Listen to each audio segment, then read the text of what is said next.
Hello students, today will we discuss about theme of the play The Jew Story. And in the Jew story, the playwright has dealt with a few themes that reoccur in almost all his plays. The main theme in the Jew story is the lack of contact between human beings and the resultant apathy, indifference, self-destructiveness, and cruelty implied in an education of conformity. In big cities, people live like an island cut off from rest of the world. They have little time to talk to the other people. Jerry is an isolated person as he is unable to have communion with the other people. Ultimately, he kills himself. देखिए इसकी main theme क्या होती है। इसमें Jerry और Peter नामक दो लोग होते हैं, दोनों का ही मेन कैरेक्टर है।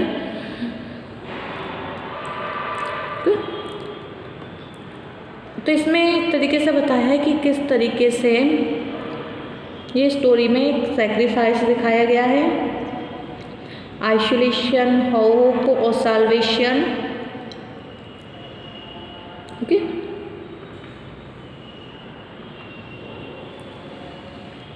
first through sacrifice.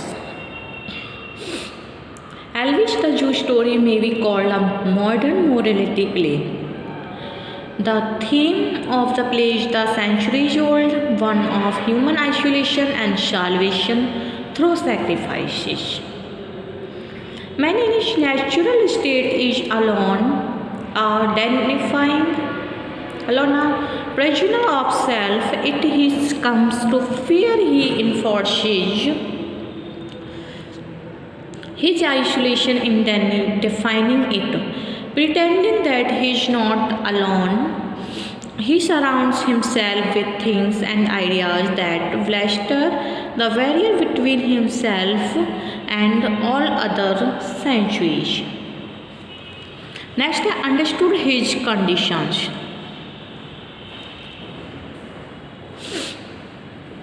The good man first takes stock of himself.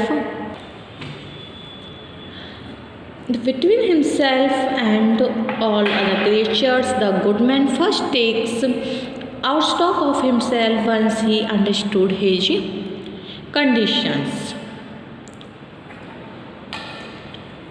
He finds at last, if he has been completely truthful in search, that the only way in which he can smash the walls of his isolation and reach his fellow creatures is by an act of love, a sacrifice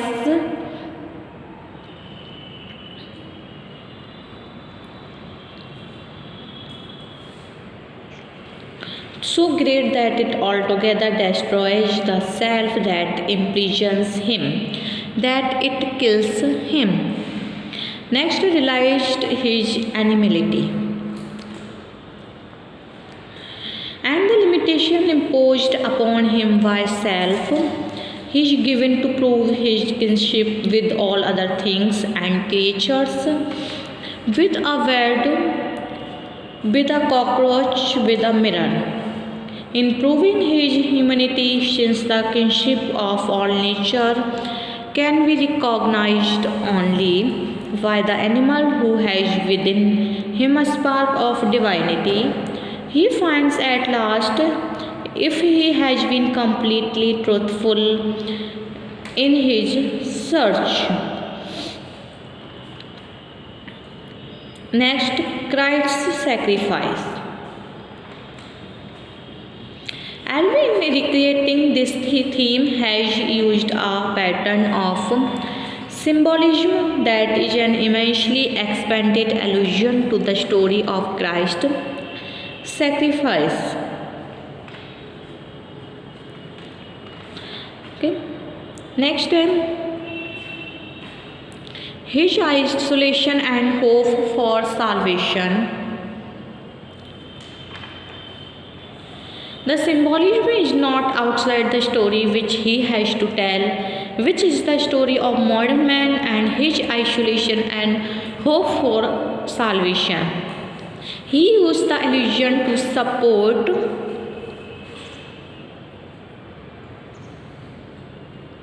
his own story. He has chosen traditional Christian symbols, but not because they are tricky attention getters, but because the sacrifice of Christ is perhaps the most effective way the story has been told in the past.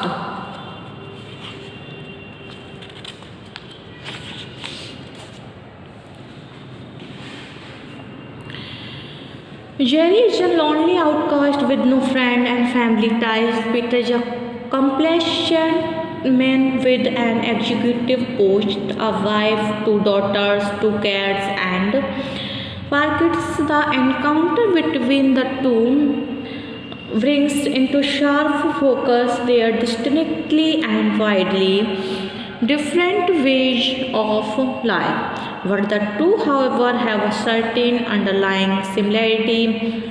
Both are lonely and imprisoned in their skins.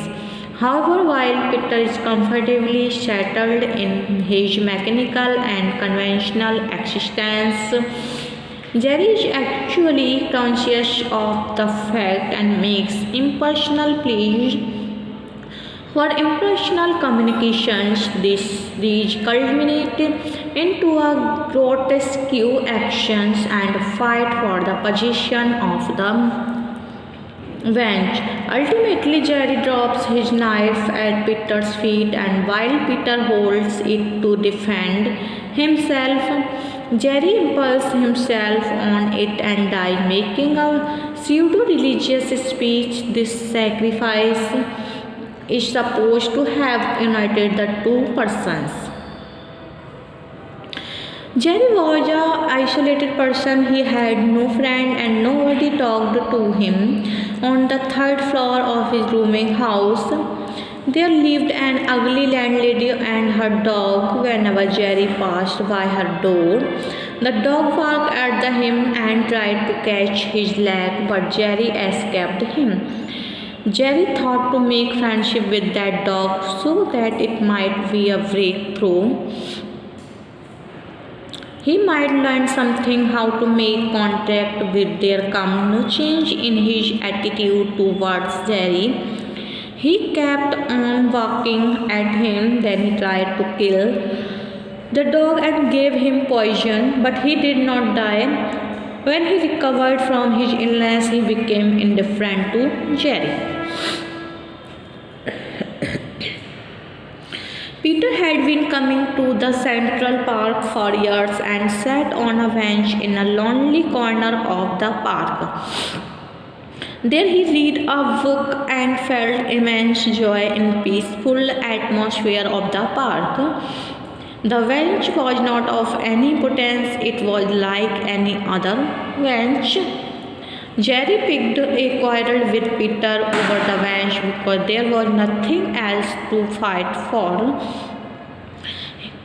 When Peter was fully provoked, Jerry dropped his knife at his feet. Peter picked it just then. Jerry fell on the knife and got himself killed. Jerry's long speech in the Jewish story has all the marks of pseudo-crisis. It is used here to explore Elvis' preoccupation with man's feeling that should provide connections. Jerry lives in rooming house where the landlady's dog attacks him. Jerry is fascinated by the dog's hatred. The response to it with aversive force it poses a challenge to Jerry. The dog is intensely concerned about him, and if he can meet the challenge, he may be able to create out of it the contact he is looking for. But Jerry fails to achieve the desired result. The dog does not die, nor does it come to love Jerry. The dog withdraws from contact with him. And Jerry draws the following conclusion in the end of his speech: we have neither love nor hurt because we do not try to reach other.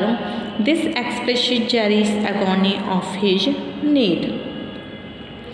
Jerry was a lonely man without any family and friend. His parents died when he was only 10.5 years. He is jobless as it has not been told what he did. He lived on the fourth floor of a rooming house. He was not in touch with any of the residents. He was alienated from the society because of his strange isolation.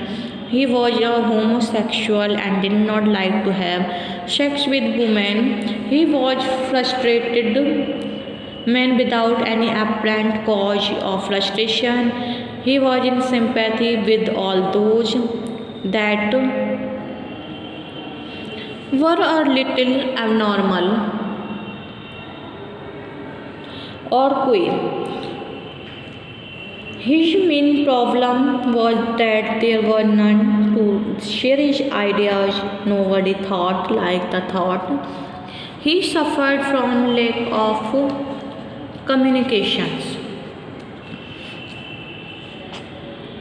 Her door, she grabbed him by the collar and took him to her room.